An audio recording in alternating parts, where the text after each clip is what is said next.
Today I'm going to show you our MCANAX 3-ton trolley jack.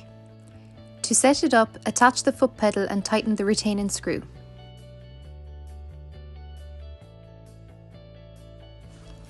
Insert section 1 of the handle and secure, and then attach the second section of the handle.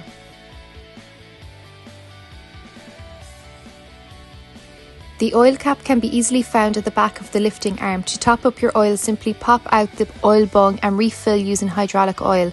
Approximately 220 ml of oil is required. The hydraulic oil should be checked regularly, as when the oil level drops, your hydraulic jack won't lift properly or safely. A hydraulic jack should always be used by a competent operator. Locate a safe lifting point when using. Hydraulic jack should always be used in conjunction with safety axle stands or similar. To lower the jack, twist the handle slowly anti-clockwise to open the valve. Thank you for watching. Please subscribe to our YouTube channel for more videos like this.